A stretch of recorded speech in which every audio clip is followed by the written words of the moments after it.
Hit TV YouTube channels లో మీ వ్యాపార ప్రకటనలకు మరియు ప్రమోషనల్ ఇంటర్వ్యూస్ కోసం వెంటనే సంప్రదించండి. నమస్తే, వెల్కమ్ టు అవర్ షో. మన ఛానల్లో ఎన్నో ఆధ్యాత్మిక కార్యక్రమాలు నిరంతరం కొనసాగుతూనే ఉంటాయి. మాసాలకు సంబంధించి చాలా వరకు ఆ మాసంలో ఉండేటటువంటి విశిష్టత గురించి చెప్పే ప్రయత్నం చేస్తున్నాం. మీ నుంచి చాలా మంచి ఆదరణ లభిస్తుంది. రఘుప్రియ గారు నాతో పాటు ఉన్నారు, ప్రముఖ ఆధ్యాత్మికవేత్త, సైకాలజిస్ట్. నమస్కారం. నమస్తే అండి. ఆషాఢ మాసంలో అందరూ తెలంగాణ వ్యాప్తంగా జరుపుకునే ఒక విశిష్టమైనటువంటి పండుగ ఏదన్నా ఉంది అంటే అది బోనాలు. బోనాలు అసలు ఏమిటి బోనాలు, బోనం అంటే ఏమిటి, దాని ప్రత్యేకత ఏమిటి చెప్పండి. తప్పకుండా. బోనం అంటే మనకి తెలుగులో ప్రకృతి వికృతి అని మనం చదువుకుని ఉన్నాం కదా. ఉపాధ్యాయుడు, వజ్జ, ఇట్లాగా ప్రకృతి వికృతి. అలాగే బోనం అనేది వికృతి. ప్రకృతి ఏంటంటే భోజనము, భోజనం ప్రకృతి, బోనం వికృతి అనమాట. అయితే మనం తినేదాన్ని భోజనము అంటాము, దేవతలకి పెట్టేది ప్రసాదము అంటాము. ఎక్స్క్లూజివ్ ఇప్పుడు అమ్మవారికి ఈ తెలంగాణలో, తెలంగాణ, రాయలసీమ, సికింద్రాబాద్, హైదరాబాద్ ఈ ప్రాంతాల్లో అమ్మవారికి పెట్టే ప్రసాదాన్ని బోనం అంటామన్నమాట. అయితే ఈ బోనం సంస్కృతంలో ఏమంటామంటే దీన్ని రుణ అంటాము. రుణ రుణం అంటే అప్పు కదా. రుణం అంటే అప్పు. నెక్స్ట్ ఇంకోటి కూడా చెప్పొచ్చు, మనం ఎవరికైనా ఇచ్చేదాన్ని కూడా, అంటే అప్పు రూపంలో కూడా కాదు, రుణాలు బంధాలు కూడా మనం బంధాలను కూడా మనం రుణమనే అంటాం అనమాట. అయితే ఇక్కడ మనం చెప్పుకోవాల్సిన విషయం ఏంటంటే అమ్మవారితో మనకున్న రుణం ఏంటంటే అమ్మవారిని మనం పుట్టింటికి వచ్చే తల్లిగా భావిస్తాము. అందువల్ల ఇక్కడ మనం ఆ పదాన్ని వాడవలసి వచ్చింది. అయితే ఏంటంటే తెలుగులో మనం భోజనం విందు అని చెప్పుకున్నాం కదా.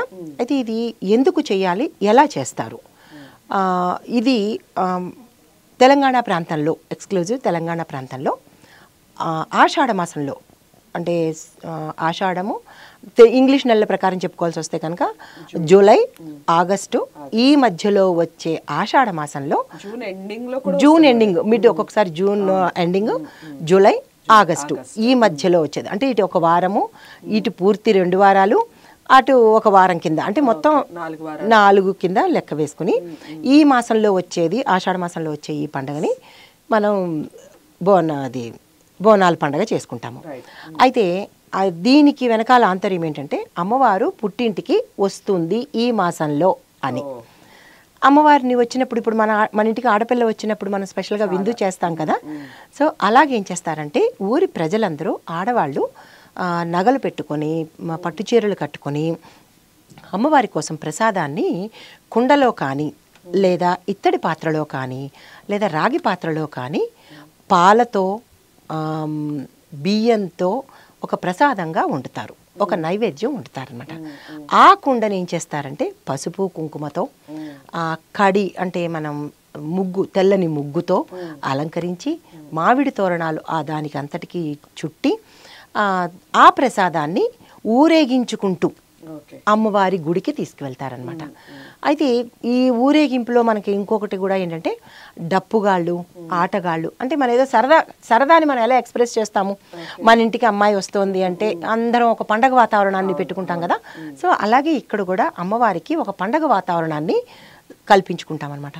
ఆ కల్పించుకునే నేపథ్యంలో మన సంతోషాన్ని వ్యక్తపరచడానికి డప్పులు, పాటలు, ఆటలు ఇట్లాగనమాట మన ఇంటి దగ్గర నుంచి అమ్మవారి దగ్గర గుడికి వెళ్ళే వరకు ఈ హంగామాతో, ఈ ఆర్భాటంతో తీసుకుని వెళ్తారు. ఆడవాళ్ళందరూ ఉత్సాహంగా తయారయ్యి చాలా అందంగా అలంకరించుకొని ఇలా తీసుకువెళ్తారనమాట. అయితే దీనిలో మన వేపాకుల్ని, మామిడాకుల్ని తోరణాలుగా కడతాము.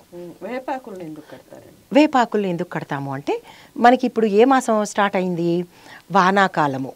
వానాకాలానికి అంటే మనం ఎంటర్ అవుతున్నాం వానాకాలానికి. వానాకాలంలో మనకి ఎట్లాంటివి వస్తాయంటే కొత్తగా ఋతువు మారుతున్నప్పుడు రకరకాల సీజనల్ ఇది వస్తాయి, జలుబు కానీ ఇలాగా ఇన్ఫెక్షన్స్ వస్తాయి.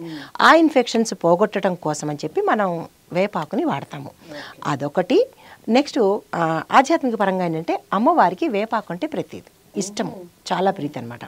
సో అందుకని అది పెట్టి కడతారు. సో ఇది మనకి పండగ ఇట్లాగా చేస్తామన్నమాట. అయితే తర్వాత ఇది ఎక్కడ చేస్తాము, ఓన్లీ తెలంగాణలో ఎందుకు చేస్తారు అంటే అయితే ఈ పండక్కి సంబంధించి చాలా మంది చాలా రకాలుగా మాట్లాడుతూ ఉంటారండి. అంటే లైక్ ఎందుకు తెలంగాణలోనే జరుపుకుంటారు అనేది ఒకటి, అసలు ఎలా జరుపుకుంటారు, జరుపుకునే విధానం ఏ విధంగా ఉంటుంది, తెలంగాణకి మాత్రమే ఎందుకు అంతటి ప్రాధాన్యత? తప్పకుండా. అయితే ఇది తెలంగాణ, హైదరాబాదు, రాయలసీమ ప్రాంతాల్లో జరుపుకుంటారు. రాయలసీమలో కూడా చేసుకుంటారు. రాయలసీమలో కొన్ని ప్రాంతాలకి మాత్రం ఇది పరిమితమైంది. అయితే ఈ మాసంలో ఈ పండగని ఊరడి పండగ అంటారు. ఊరడి అంటారు. ఊర్ల పండగ. ఊరడి రూపాంతరం చెంది ఊర్ల పండగగా అయ్యింది. చేసుకుంటా కాబట్టి అంటే అప్పట్లో పల్లెటూరి ప్రజలు పూర్తిగా నోరు తిరగక ఊరడి పండుగ, ఊర్లో పండుగ అని అంటూ ఉంటారు. అసలు పేర్ల కన్నా రూపాంతరం చెందిన పేర్లే మనకి ఎక్కువ ప్రాశస్త్యాన్ని పొందుతాయి అన్నమాట. క్రమక్రమంగా అదేమైంది, మనం అమ్మవారికి భోజనం పెడుతున్నాం, ఈ ఊర్ల పండగ ఊరడి పండగ పోయి అమ్మవారికి భోజనం పెడుతున్నాం కాబట్టి ఆ భోజనం అని పూర్తిగా పలకలేక దాన్ని బోనం అని అనేసి దాన్ని బోనాల పండగగా పూర్తిగా చేసేశారు. అయితే ఎల్లమ్మ తల్లికి ఎక్కువ ఈ పండగని ప్రాశస్త్యంగా చెప్తారనమాట. ఇక్కడ తెలంగాణ ప్రాంతంలో ఎల్లమ్మ తల్లి, పోచమ్మ, అంకాలమ్మ, డొంకాలమ్మ ఇట్లాగా రకరకాల అమ్మవార్లు, గ్రామదేవతలు ఉంటారు కదా, వాళ్ళందరినీ మనం పుట్టింటికి ఆహ్వానించినట్టుగా ఈ పండగని చేసుకుంటామన్నమాట. తర్వాత ఇది హైదరాబాద్లోనే ఎందుకు చేసుకోవాలి? నాకు ఒక సందేహం, చెప్పండి. ఏంటి అంటే మనకి ఊర్ల నుంచి పుట్టింటికి ఆహ్వానిస్తున్నాం అని అన్నారు కదా, పుట్టిల్లు ఏది మరి వీళ్ళకి? పుట్టిల్లు అంటే దేవాలయమే. పుట్టిల్లు దేవాలయానికి, మన ఊర్లో ఆ తల్లి దేవాలయానికి వెళ్తారు. దేవాలయం అంటే ఊరి పొలిమేర నుంచి మన ఇల్లు, మీకు ఇంకా క్లియర్గా చెప్తాను, మన ఇళ్ల నుంచి దేవాలయం అంటే ఆ తల్లి ఉండే ప్లేసే కదా మరి పుట్టిల్లు అంటే. మన ఊరు పుట్టిల్లు, ఆ తల్లి స్థానం దేవాలయము. మన ఊర్లో మన ఆడవాళ్ళం అందరం కలిసి ఆ తల్లిని మన ఇంటికి రప్పించుకుంటున్నాం అనమాట. అందుకని ప్రతి ఇంటిలోంచి ఈ భోజనాన్ని, ఈ బోనాన్ని, ఈ విందుని ఆ తల్లికి సమర్పించుకుంటాము. అది ఎట్లాగ తీసుకెళ్తాము? ఆనందంతో తీసుకెళ్తాము. ఆ తీసుకెళ్ళేటప్పుడు ఏమవుతుందంటే, ఇది పట్టుకునే స్త్రీలు, ఆడవాళ్ళు ఉంటారు కదా, ఆ ఆడవాళ్ళకి అంటే కొంతమంది మరీ ఎమోషనల్ అయిపోతూ ఉంటారు కదా. ఎమోషనల్ అయిపోతున్నప్పుడు అంటే అత్యుత్సాహం అయితే ఎవరికైనా అంతే. ఇప్పుడు మనమైనా భజన చేస్తున్నప్పుడు కొంతమంది ఎమోషనల్ అయిపోయి ఇన్వాల్వ్ అయిపోతుంటాం దానిలో, అంటే దాంట్లో ఇమ్మర్జ్ అయిపోతుంటాం అనమాట. సో అలాగ కొంతమంది స్త్రీలు దానిలో ఇన్వాల్వ్ అయిపోతారు.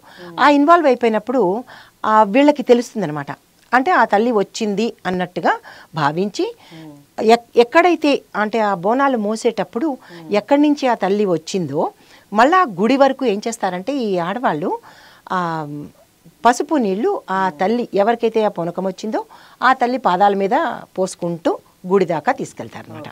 అంటే ఆవిడ్ని ఆహ్వానించడం. అదే మనం కూడా ఏమని చేస్తాం, పూజ చేసేటప్పుడు ఆచమనం చేస్తాము. ఆచమనం చేసేటప్పుడు ఉత్తరాపోసనం సమర్పయామి, హస్తో ప్రక్షాళయామి, పాదో ప్రక్షాళయామి అంటుంటాం కదా. అలాగే ఇక్కడ కూడా ఆ తల్లికి పాదాలని ప్రక్షాళన కడుగుతామన్నమాట. సో తర్వాత దీనిలోనే మనకి ఇది ఎందుకు హైదరాబాద్లోనే చేసుకోవాలి అంటే, దీనికి 1813 సంవత్సరంలో ఇక్కడ పరిపాలించే రాజులకి అప్పట్లో ఒక ప్లేగు అనే వ్యాధి వచ్చింది. వచ్చేటప్పుడు అప్పుడు ఆ రాజులు ఏమని మొక్కుకున్నారు అంటే, ఉజ్జయిని అమ్మవారికి మొక్కుకున్నారు. ఏమని అంటే, అమ్మ ఈ ప్లేగు వ్యాధిని కనుక నువ్వు తగ్గించినట్టయితే నీ పేరు మీద ఇక నుంచి ఆ రోజు నుంచి మేము విందు జరుపుకుంటాము నీ పేరు మీద అని దీని వెనకాల కథ అనమాట. అంటే వెంటనే ఆ వ్యాధి తగ్గిపోయింది. ఇంకా అప్పటి నుంచి దీని వెనక అసలు శాస్త్రీయమైన పద్ధతి ఇది అనమాట. అందుకని అప్పటి నుంచి మనం ఇది జరుపుకోవడం ఆనవాయితీగా అయ్యింది. సో బోనాల గురించి చాలా అంటే చాలా బాగా వివరించారు రఘుప్రియ గారు. సో అదండి బోనాలకి సంబంధించి స్పెషల్ ఎపిసోడ్ అని చెప్పొచ్చు. బోనాల గురించి ఇంకా మీకు ఏమైనా డౌట్స్ ఉంటే ఖచ్చితంగా కామెంట్ బాక్స్లో తెలియచేయండి. రఘుప్రియ గారిని మీరు కలవాలి అనుకుంటే స్క్రీన్ మీద కనపడే నెంబర్కి కాల్ చేయొచ్చు. జాతకాలకు సంబంధించి అలాగే లైఫ్కి సంబంధించి ఇంకెటువంటి ప్రాబ్లమ్స్ ఉన్నా మీకు సవివరంగా వివరించడం జరుగుతుంది. మీరు ఏ వివరాలు చెప్పినా ఖచ్చితంగా గోప్యంగా ఉంచడం జరుగుతుంది. మరో మంచి కార్యక్రమంతో మళ్ళీ కలిసే ప్రయత్నం చేస్తాను. నమస్తే.